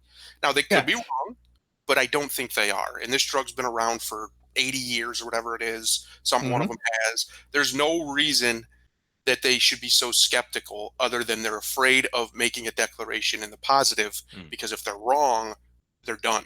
It'll ruin their whole career. Yeah, that's literally the only reason. No, it's not even that. It's not even if they're wrong. They're not afraid to spout lies, caring if they're right or wrong. It's just whatever Trump says, they have to do the opposite. No, I don't mean like their rule. I'm talking about guys like I'm talking about guys like Dr. Fauci. I'm talking about some of the people in health institutions and such.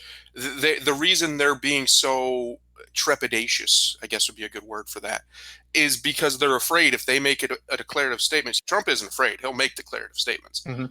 These guys aren't like him, and so there was actually a report that came out, I think today or a couple days ago, that there was a big argument in the Situation Room. There was, because Fauci was doing exactly what I'm saying. He was, he's being too reserved. Well, he has to. That's his job. That's his job. His job is I'm cool with that. His job is to, be the guy that goes like, all right, now that we have this thing, but what if? Yeah, no, I don't. That's have his job, and that's good. That's good that we have people like Mike Pence and Dr. Fauci that'll balance out Trump's, just kind of like bulldoze through stuff.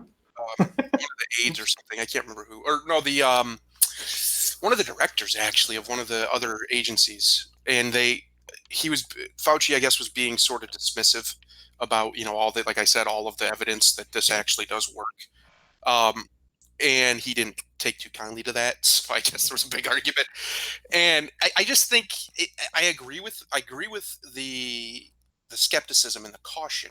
I don't agree with things like, and he's never said this, but others have said it, that they shouldn't be allowed to try these drugs if people want to.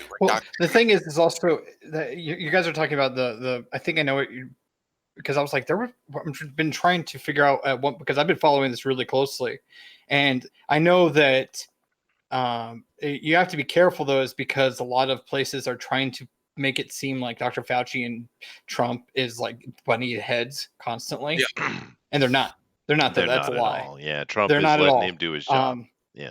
Yeah. And the thing is to say there was a thing today where one of the people in that meeting was interviewed by Fox, and they actually asked it like what happened, and they were like, it's being way overblown, and even Fauci agreed to let people take the drug if they need it, for it to be like in a pharmacy instead of, well, that's actually all on New York right now. Well, That they have to get it from a hospital. They can't just get it from a pharmacy. My problem is we have the same exact impulse on two different sides. You have people who are saying this isn't really a big deal, everybody's overreacting, which is nonsense. And then you have people that are more on the cautionary side that want to react even more, that want to shut down for long. No, Trump's actually the only one, in fairness to him, who seems to be right in the middle, right where he needs to be. And no, we need to do both. Everybody, it is a big deal. Stop acting like it's the end of the world. We're going to get through it. Everything's going to be fine. And he's right, because that's exactly what's going to happen. This isn't the first pandemic we've ever had. Humanity's still here, and there's more of us than ever. Yeah. So I just... any other comic news? Want more people to yeah, I got plenty of comic news. I'm just waiting for you guys to run out of steam. Hang on one second. I'm almost done. I just want people... See, too many people are focusing on the problem right now in America, especially, and that's what's causing those reactions of it's not real, it's all made up, or it's overblown, or whatever. That's nonsense. Or we're being we're not being cautious enough. We need to do more for longer. Blah blah blah. That's also nonsensical, really.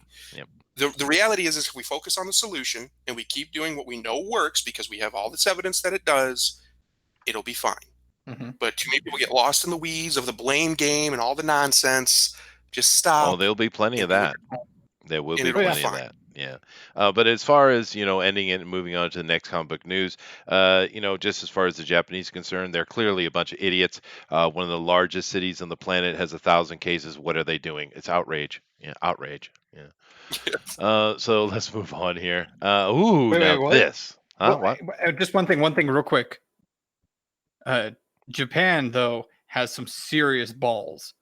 Because I don't know who it was on how Japan works as far as like if it's like the democracy or whatever, but someone of power straight up called China out and said that they need to be reprimanded for what's going on, and it's their fault. And it came from Japan, and I was like, that is ballsy. That was in January, dude. That was in January. No, that was really recent. Well, no, the first time it was said was in January. Yeah. But the thing I was watching was really, really recent. This guy was just like, "This is China's fault. They need to pay for it on a global scale." And I was like, "Holy crap!" And when this is done, there's going to be plenty of time for finger pointing. There will be, and China's going to pay for it. They better.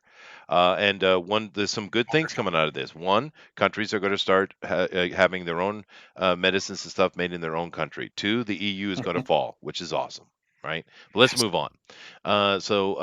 X-Men rumor, Gambit Disney Plus series full steam ahead. Now, I thought I chose this. Is it going to be like Gambit? It's going to be Gambit? Yeah. Well, that's the thing. I've never liked Gambit, ever. But some people love Gambit, though, dude.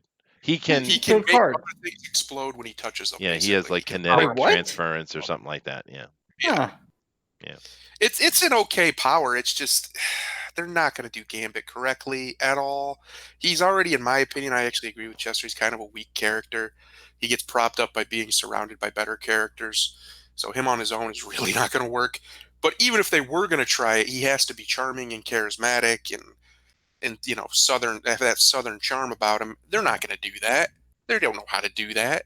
So it's just going to be bad. It's not going to be good. Yeah. And he's a weird character I've never cared for. Like I said, some people love him though, and that's cool. I'm definitely going to want to check it out. But the most interesting thing about Gambit was the fact that he was banging Rogue. Yep. I mean, that's about it, right? Well, that was what was interesting about it, is they couldn't, but they wanted to be, right? They were in love, but they couldn't be physical, really. Oh, whatever. So he wasn't. So then, therefore, he's not interesting at all. You're right. Yeah, good point. I was about to say, it's like, good point. Does he have something that negates her no. life suck ability? Yeah. But only one does, and that's Colossus. Oh yeah, that's fair. And but also what Cambion, or one I think it's Right. Cambion. Yeah. But he's kind of ugly bastard. But anyway, the point is, do you guys want to see a Gambit TV series? Is he No. worthy of it? No. No. There's so many better X-Men to make their own series about too. Like, where's the Storm? Storm series? Yeah, Hello. please. She's everything they say they want, but they won't go with her because she counteracts their narrative too hard. In that she's feminine and powerful, and they hate that. Yeah. So they would either That's have too to bad. change her drastically, which is going to piss off half of their own faction because she's a black woman, or just not do it at all. So they just don't do it at all. It's too That's That why would be they really weird if we got a Storm that was a redhead, white redhead. Oh God, That that would would be be awesome. weird. That would be awesome. That would be weird. It'd be weird. Rogue is a whore, Eric says. Well, thank you. Well, thank you very much. How dare you? He's getting offended. Disney dare Plus Gambit series coming soon, written by Dana Schwartz. Dude, shut up, Oh. Nick. Oh no, I can't even describe on stream now what a scene that would happen if she wrote it, but it wouldn't be good. No, it wouldn't be good. But I just put it up because it just quandaries my mind, dude. I just never got Gambit, and I love the '90s X-Men, just like everybody else. It was fun, right? But I couldn't stand it every time Gambit spoke. I was like, I wanted to shoot him. No, there's many. I mean, I would rather watch a Nightcrawler series than I would a Gambit Ooh. series. Get out of here. Oh, Nightcrawler would be awesome, dude. Yeah. That would be a lot of fun, man. Be I dark. mean, Mhm. it could be, yeah. But Have the spirituality elements in there. It could be great. how about Excalibur, dude? Yeah. That There's would so be many. fun. There's so many. Gambit is not on this list. I'm just gonna tell you right now. He's not. And the thing that killed me is I don't know who it was, because that 80s series gave voice to characters for the first time in many ways, right? You read the comic books and you have your own image of what they sound like, of course. But the 90s X-Men series, it gave voice to them. And many of them, those voices stick in my head, like Jubilee sounds like Jubilee, et cetera, right? But Gambit, they had him. It was weird. He's supposed to be from New Orleans, I think, or something like that. But he didn't sound like someone from New Orleans. He sounded like some, 150 years ago Civil War Southern gentleman. It's like, what? That's what I'm saying. That's if they couldn't get it right then, Disney's gonna murder it. It's not gonna be good. He's Yeah. not gonna come off from that very distinct culture, which is the Creole. He's not gonna do it. It's just they're just not gonna pull it off. I have Yeah. no faith in their ability to do it. And I take a little bit of offense to it because half of me is Creole, right? My Yeah. dad's Creole, right? So it's like, yeah, whatever. Yeah, whatever. Moving on. I'm done with it. Now, this is stupid.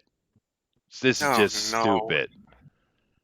Stephen This Wolf is something returning for bad. Ava DuVernay's new God film. Now, first of all, we've already talked about Ava DuVernay and her nonsense filmmaking ability. She's an absolute token hire.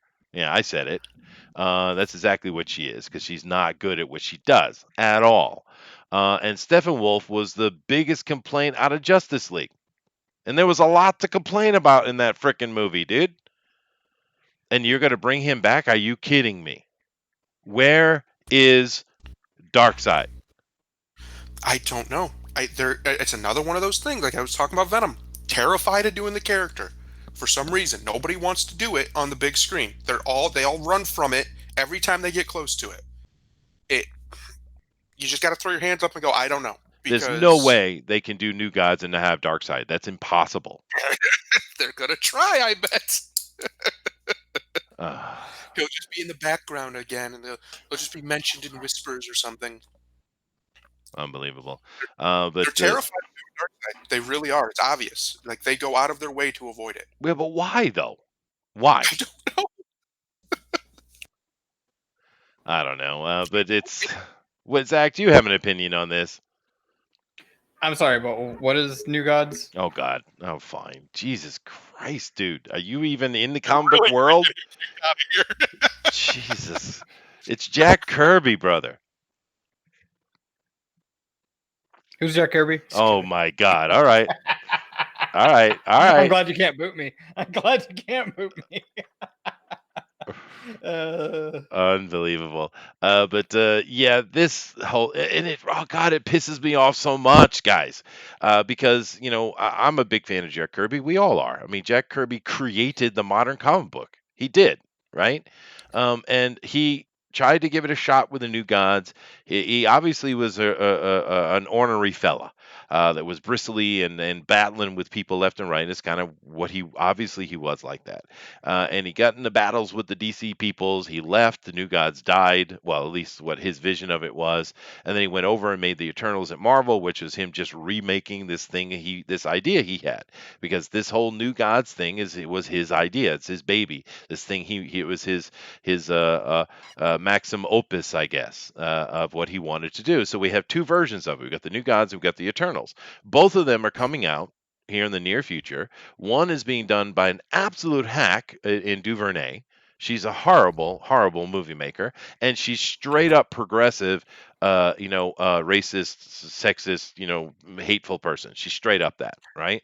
And then the Eternals from Marvel, they not only have race swapped everyone, which doesn't make sense because the Eternals are all different races anyway, and they gate it up. They're going to put their progressive politics on top of it, and it's like frickin' Jack Kirby's legacy. They're just shatting right upon it, dude. Yes. They don't care. With great glee, they're doing it. I don't want anybody to make a New Gods movie. No one is worthy, and no one will pull it off. Maybe if you got one of the best directors and cinematographers, just absolute legendary status to bring that to the big screen and make it feel like it should. It would have to be Star Wars level, dude. It would have to be. It would have to be just a huge level of talent behind that camera that makes that movie work. And good talent in front of the camera, but if the cinematography and stuff and the aesthetic and the feel aren't right, it's done. That's it. That's what makes New Gods great is the aesthetic and its cinematic scope and its epic scope, really. And they just won't do it. They won't hit it right. I can't think of anybody active today that would do it that could do it, and that's a shame. That's how bad directing has gotten and filmmaking has gotten in the last 20 years. Wow. The chat is on full assault of Eric Hawkins here, and well deserved, because he's calling Rogue a whore, and then he says Rogue was doing Magneto. He's a freaking old man. Okay. Then he suggests Nightcrawler and Beast, and I'm going to assume what he's saying is that Marvel's going to take Nightcrawler and Beast and make it a homosexual love trump. So good on you for that, Eric. More hate coming your way. Chester has a lot of halves. Well, not really. I have two. But Ava DuVernay signed a $100 million Warner Brother contract. So, wow. I mean, once again, token hires, man. Bullet says, I'm 1/4 lesbian, actually.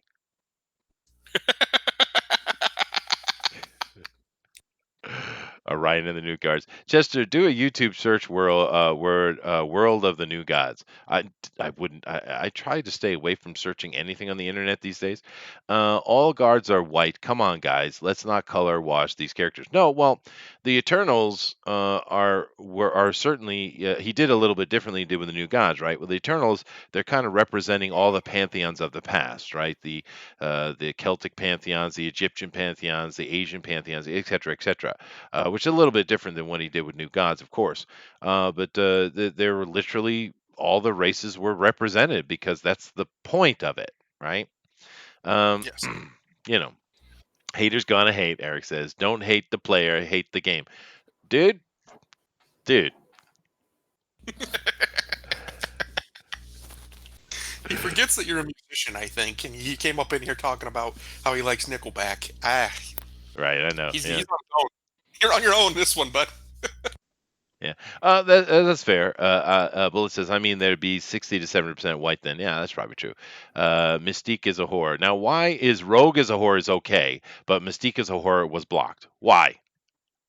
Now, this is the thing about YouTube that keeps popping up in these chats. It's very telling, right? What they choose to not allow, right? Eric put up Rogue as a whore, came through no problem. Claudio put up Mystique as a whore, and they blocked it. Yeah, Interesting. I have no idea. Yeah. It's Freaking because they said whore. no, that both of them had whore in it. Yeah. It's just because Jennifer Lawrence, dude. That's why. Right. Anyway, moving on. Something happy, something happy. I'm praying. Boom. Oh, this is happy.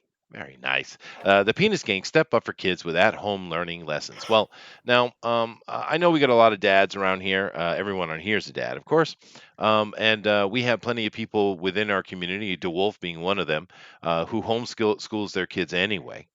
So this is no bump in the road for them. But a lot of kids are being kind of homeschooled, and people are using Skype and YouTube and all kind of other devices to kind of speak to the kids and do classes, which I think is awesome. I think that's great. And taking the Peanuts gang and using them in a way to get the kids into learning at home, I think is awesome. This is a great idea. This is a kindergarten through 8th grade. This is STEM, language arts, and social study skills with help from Snoopy, Charlie Brown, and the whole Peanuts gang.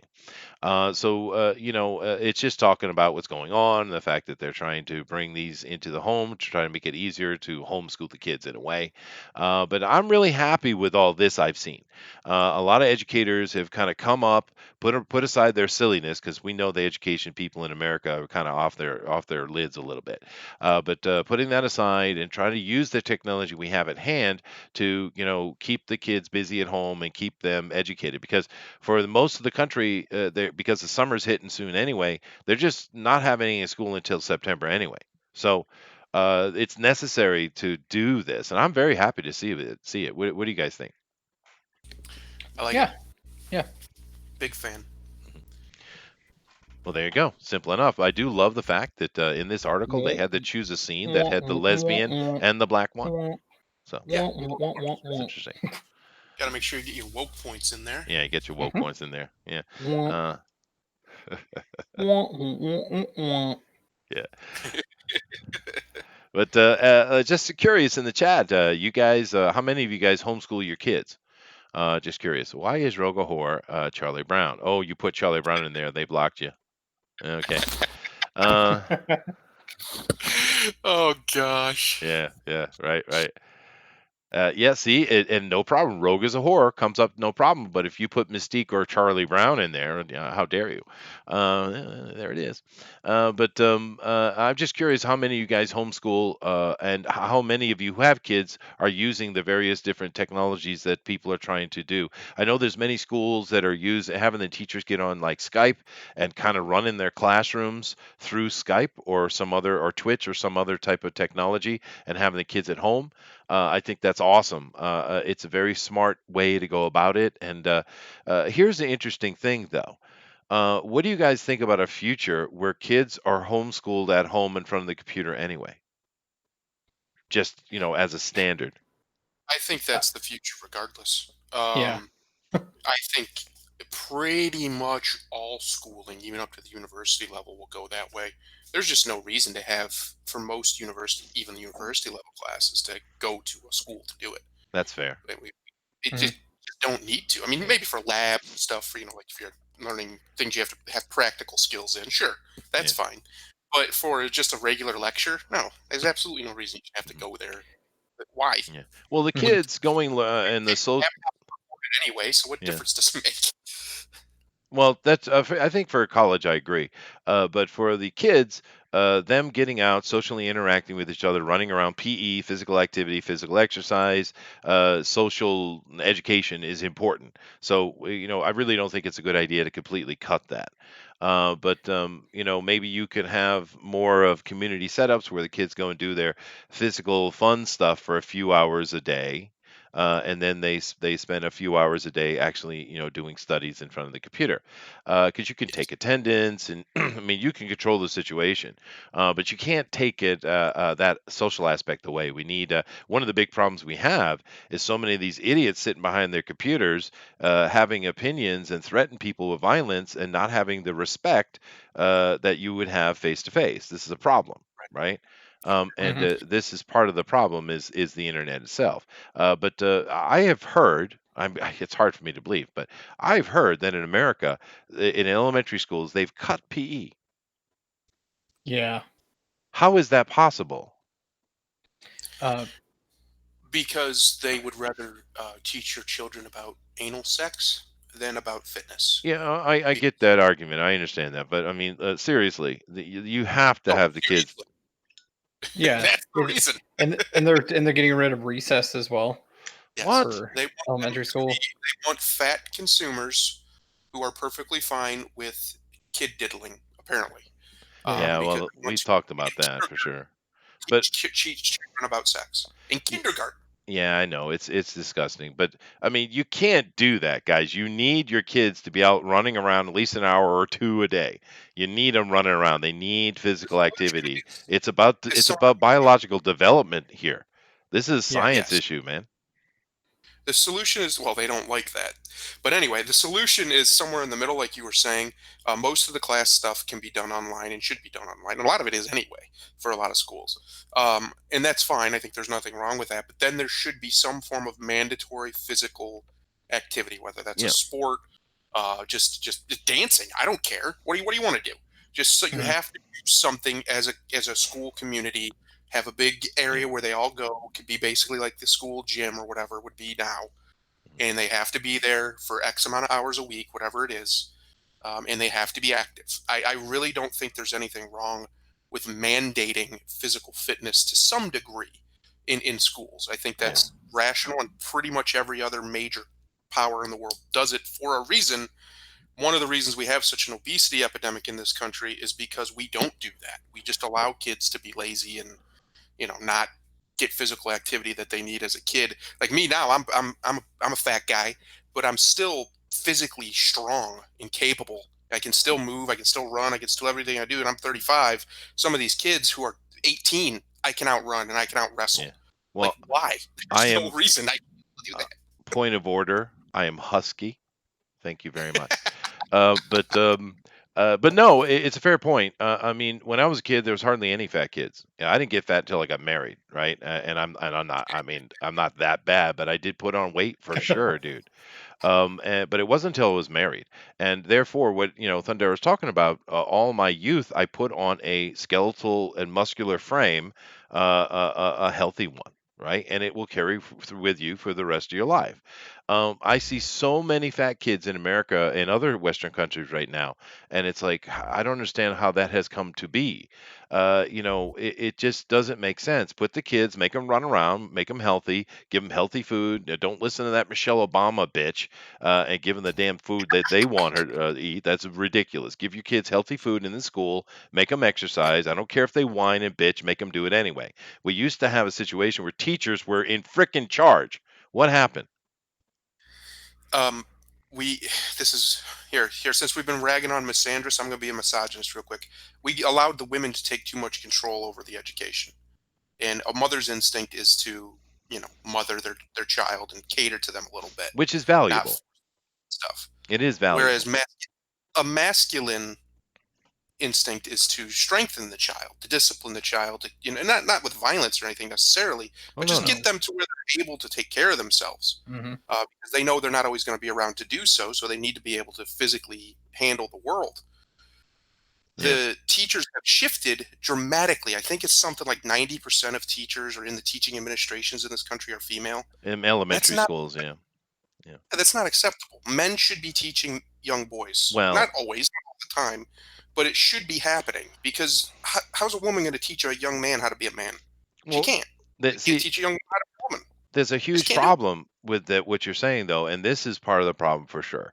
Like, I'll sit in my classrooms, right, and I teach kids every day, right, Monday through Friday, and sometimes on Saturday, and I'll have, especially with little kids, I'll have them, we'll have times where they're sitting at the desk, we'll have time where they're standing up to talking, I have times where they're writing, et cetera, et cetera. It's class, right? I'll have sometimes where I'll bring them all around me, and I'll read a book, an English book to them, right, and just have a little story time. If for little kids, it's fun, right? It's something you do. And several of the kids, boys and girls, usually it's girls, I guess, but boys and girls both, because they're all gathering around me. A couple of them will sit on my lap as I sit and tell the story. and there's nothing wrong with that. We're having fun. We're reading a story, and it's a social dynamic, right?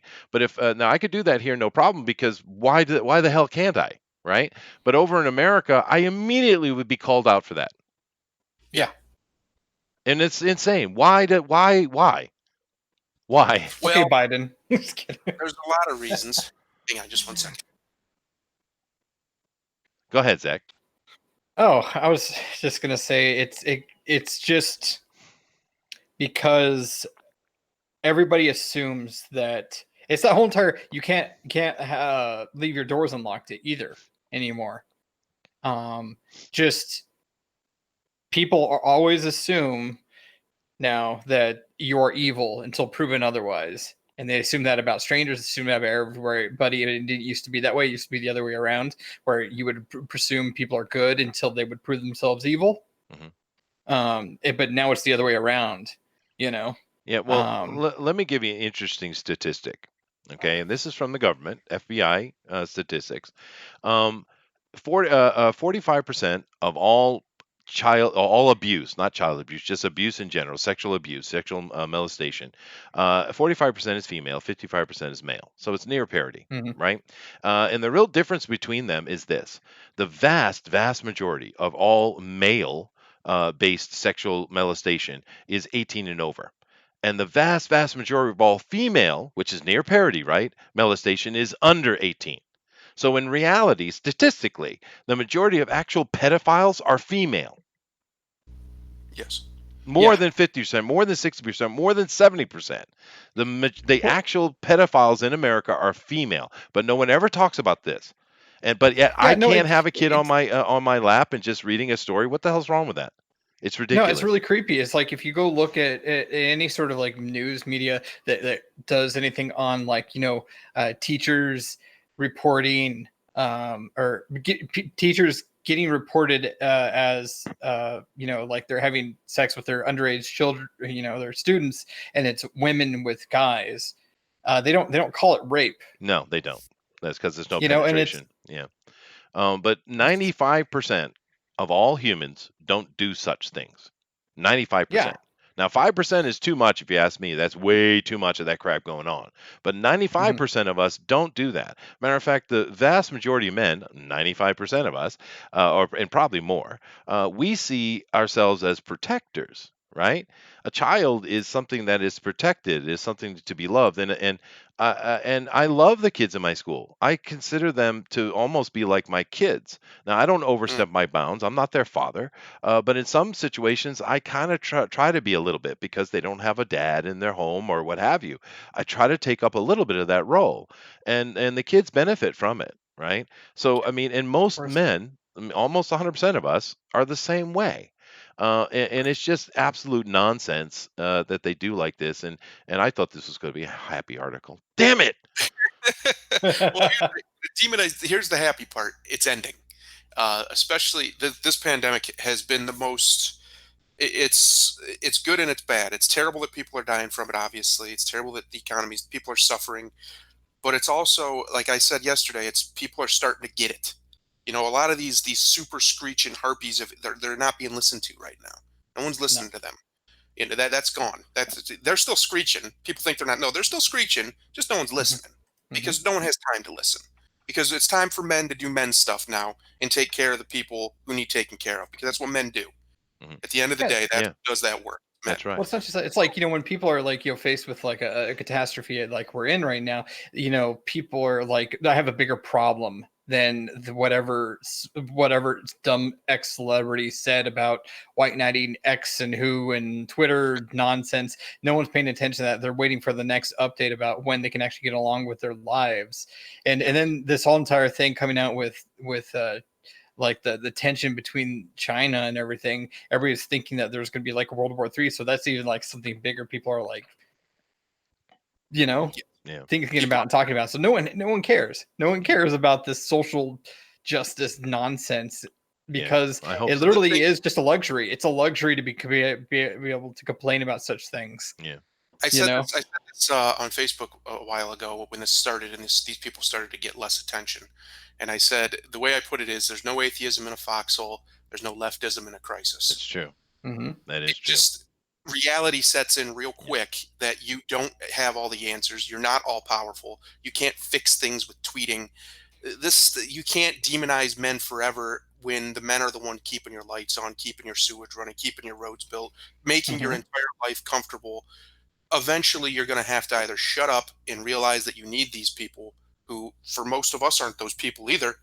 We need these people because they're what keep the society functioning. Yeah. We need Or both. Women and more. their Mm-hmm. softer side are invaluable. Yeah. Yes, Yeah. absolutely. But going back to my point is, I think this is one of the. I already thought this was going to happen pretty much this year, next year anyway. But this is the end. This is it. This is like the tipping point. I don't think we might, but I don't think when things start to get back to normal, we're going to go back to normal, because I don't think society wants to. I think society's been told that they have to go back to the way things were for the last decade or so. But I don't think people want to.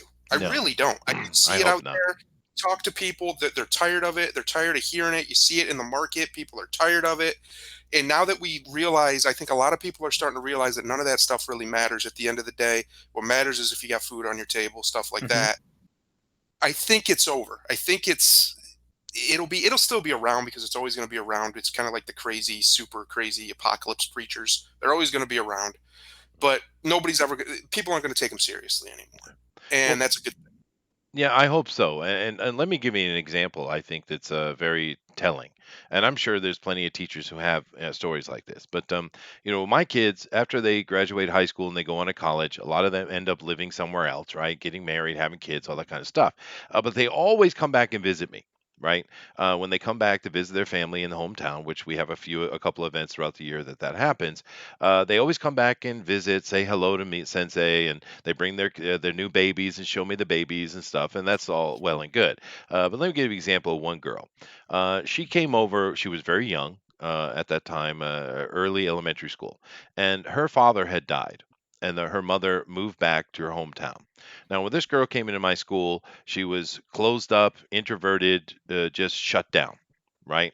And I did, and so I took a little bit more attention with her than with that I normally would, because of the situation. So, talking with her, being compassionate with her, and being strict too when necessary to get her to get out of her funk eventually, and she did. And she grew to be one of my best English speakers that I've ever had in this school. And she just graduated this year. And she came up to me, and this is something Japanese don't do very much, by the way. She came up to me, she said thank you. She actually gave me a whole big speech about how helpful I was and stuff like that. And then she gave me a hug. She hugged me, a Japanese person, right? And now she's off going to go to college and do her thing. She's going to become an artist, actually. So it's very rewarding for me as a teacher to have that response coming back. But I think it's very telling as to what a teacher can do for a child, especially one that is troubled. And it doesn't matter if you're male or female. Either one of them could do it in their own way. And it's essential. It's important. You're not just teaching them how to do this or that. You are teaching them how to become adults. And that's the important role of a teacher. And for all this nonsense that's going on in the West, they're losing track of that. They're losing the understanding of what the value of a teacher really is. And that is a major problem. Agreed. Yes, I wholeheartedly agree. I think we have to get back to, and there's people out there who have proposed solutions to fix it.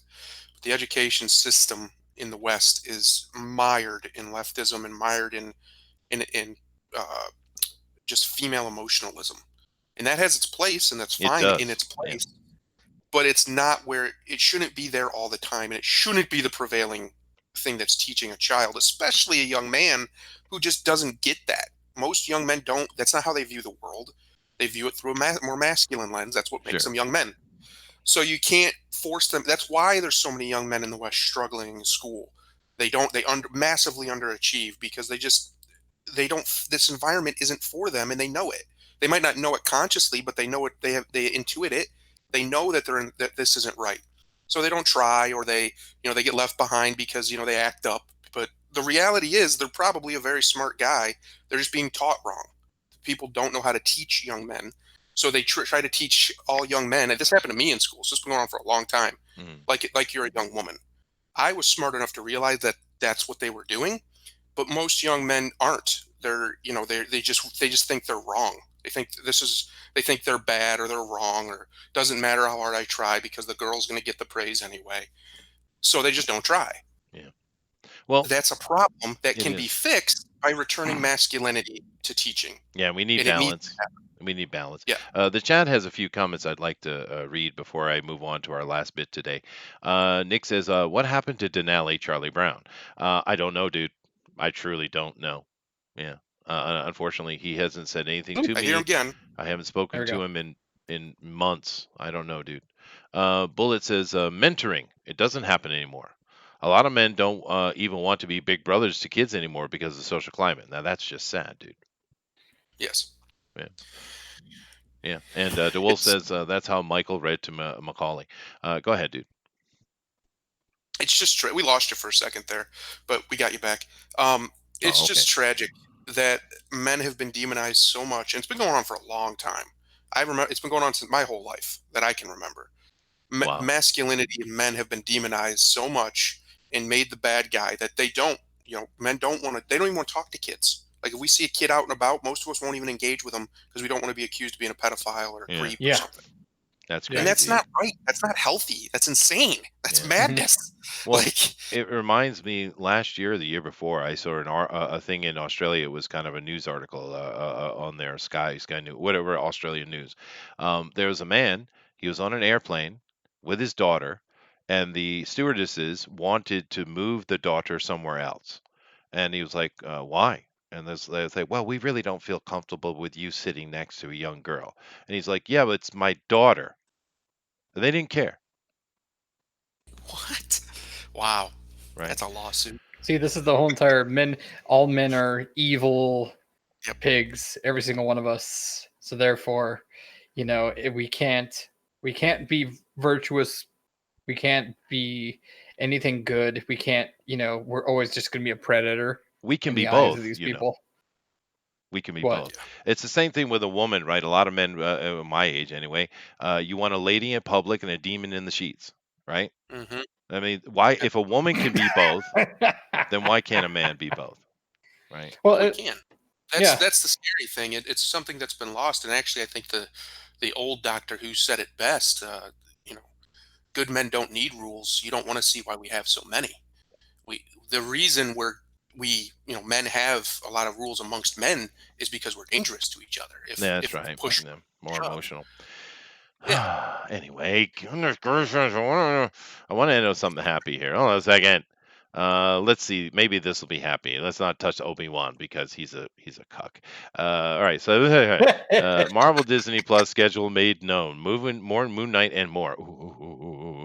Tentative release dates years from the upcoming Marvel Disney Plus shows become known, which include Loki, What If, Miss Marvel, She-Hulk, Moon Knight, and Hawkeye. Oh, great. Goodness gracious. So let me see here.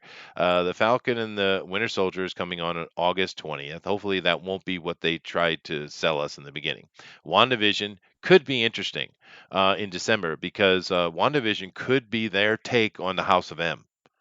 That might be cool actually. Loki, I don't need it. What If, that could be fun. I mean, an anthology series from Marvel, that's awesome, dude. Hawkeye, it's not going to be Hawkeye. It's going to be the girl. Miss Marvel, I mean, if they did the original one, but they're not gonna. 2022, She-Hulk, we know that's a disaster already. Who knows if that'll even happen 2022, and Moon Knight 2022. Several of these I'm not interested in, but there's also others that I'm really excited about. Here's their pushback on the schedule for movies. Black Widow has been pushed to November, which I'm kind of looking forward to seeing that with the Eternals. I have no need for in February 2021. Shang-Chi, oh man, that could potential of Shang-Chi is amazing, right? Dude, I want to get my hopes up. If they bring in the John Wick guys and they do it that style, that would be freaking epic, right? Yeah. I just want to get my hopes up. That's all I'm gonna say. Untitled Spider-Man, don't really care about this modern Spider-Man. Some people like him. Do you like the new Spider-Man, Zach? I never saw the new Spider-Man. I hated Yeah. the other ones, so I was Yeah, just like, eh. it's And also not a Spider-Man fan. yeah, that's true. You said that, but I don't care for him. But my daughter likes it, so maybe the young generation. Doctor Strange 2, once again, it looks like a Scarlet Witch movie, not a Doctor Strange movie. Thor, Love and Thunder, please burn it. Yeah, Uh, just somebody send a meteor to that set and yeah, just yeah. don't Uh, let this happen. we don't need that. Black Panther, I'm surprised we haven't got a sequel already. To be honest with you, It is kind of weird that they've held off on Black Panther so much. It was extremely successful. It was a yeah, fine movie. I don't I don't know why yeah. it's taken so long. Maybe he was Uh, busy or something. He had other films he was doing. I don't know. I don't either, but they certainly there's money there, and it was a fine popcorn film. Captain Marvel 2, once again, Captain Marvel. If you take out Brie Larson, the movie's okay. I mean, If you take out the main character, the movie was great. well, but it's still so many damn plot holes, dude. That movie is just poorly written. It's just so full of plot holes, and I'm not sure who it was. It was the Critical Drinker. I think the Critical Drinker did the best breakdown of that movie, man, and he Speaking laid of it out, Thor huh? and the Critical Drinker, he just put out a video today fixing Fat Thor, and he does a fantastic job with it. Yeah, he's So if pretty anybody good. knows who he is or subscribe to him and you haven't seen that, go watch it. Everything he says in there is 100,000,000% correct. Oh, he's a Go good watch. YouTuber. Yeah, and he's an He's an actual author. YouTuber. Yeah. He's an actual author. He's a multi-time published best-selling author. Oh, I didn't know that. Yeah, he's Yeah, funny. so he knows what he's talking about. Like he's Yeah. not just talking out of his butt. He's actually done it, and he has Yeah. the cred to back it up. Yeah, but I mean, as far as this goes, 'cause we do need to wrap it up. I'm really looking forward to the Moon Knight because I love Moon Knight, and I hope they don't screw it up. I think WandaVision, if it's what I think it is, could be epic actually, if it's done Yeah. right. And What Ifs is very interesting. There's so much potential because they can bring out a lot of these obscure Marvel characters and throw them out there and see what sticks, right? Yeah. I hope, and I kind of came up with this on here last year, I believe. I kind of hope they do what I thought of, and they set it up in WandaVision to be fleshed out in this Doctor Strange 2, where it basically like a reverse House of M. Instead of erasing mutants, she brings them into existence. Yeah, That would be maybe. Yeah, maybe. so good. Yeah. But nevertheless, it looks like it's not what initially we thought. It was just a love story between her and Vision, which I wouldn't have had trouble with that either. But it looks like Mm. it's going to be more epic, so, and that's cool. To be fair to this, and I know you guys will crucify me for this, but if they did Miss Marvel when she first came out, when that comic first came out, it was a nice new character. I liked it. A lot of people did, and they've ruined it later. If they followed the original path of Miss Marvel when she came out, that would be a fun young teenager TV show. Mm. But they won't. But if they did, there's potential there. Otherwise, I'm not interested in anything here. What about you, Zach? Nope. My interest stopped after, actually it was actually really, really, really early when my interest stopped. It stopped after Iron Man 2 because it was like Wow. Iron Man 2 was like, I saw the first Iron Man, I was like, wow, this is amazing. And then I tried to watch a lot of stuff. And I think the only one that I actually really liked that was kind of a redeemer for me was Guardians of the Galaxy, the first one. And then I was like, wow, this is actually really good. And then I tried watching all the other ones and they're just terrible. They're all just really, really You bad. didn't like Ant-Man? Oh, Ant-Man was good. Okay, Yeah, I that loved that Ant-Man. one was good. Yeah, Ant-Man was good. But it's just like there was a lot of hit and miss. There Lot. was. I didn't like really anything that was Captain America. I didn't. Oh my God! I swear to God, dude. Where's my goddamn rifle? Hold on a second. Well, I didn't like the first one that came out. I was like, oh, that's kind of interesting. I really didn't like anything that was Thor. Even like, I don't know, just because You're I've seen giving them me all. I've seen aneurysms, everything. young I watched boy. them all. I just didn't. The Yeah. best Thor movie. Nothing was exciting. There was this weird like few gems amongst a bunch of just kind of average movies. Yeah. You know. Yeah. So you're Well, right. I think they're all watchable. Even the Captain Marvel one is watchable. I couldn't watch Black Panther though. It's not. It's one of the worst ones, unfortunately. Yeah. I couldn't watch it. It was just boring. Like I had it in the background. I just couldn't get it into it, and I had to go watch The Witcher. Well, oh, okay. What about Infinity War? Eh. Yeah, see, I think that's the best, one of the best ones they did, and it's so shocking to me because Endgame was really bad, and it's weird because Thunder agrees with me on the Endgame. There's a few people that do, but a lot of people really like to stand up and defend Endgame. I thought that was crap, dude. Yeah, I didn't bother with Endgame. I didn't even bother with it. You're not missing anything. Yeah, So, it's that's what I've heard. Those I'm not missing, and like it's the same with the Star Wars. I haven't watched the last one and haven't missed anything or no, me either. Yeah. You know, so it's just like when they're like, "Oh, we're gonna make all these new things," I'm just like, could care less. Yeah, I'm actually more so looking. I've been like video games, so I'm just waiting for Cyberpunk. That's the thing I'm waiting me too. for. Yeah, that's coming September supposedly. But well, one that game. Right. It's got a bad feeling. Yeah, well, we'll see, But one thing, unfortunately, that you've done today, Zach, is the chat absolutely hates you forever. That's fine. That's fine.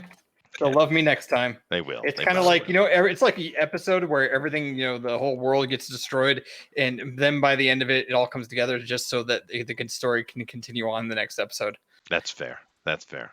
Okay, I don't think it's going to work out like you think, but all right then. That's okay.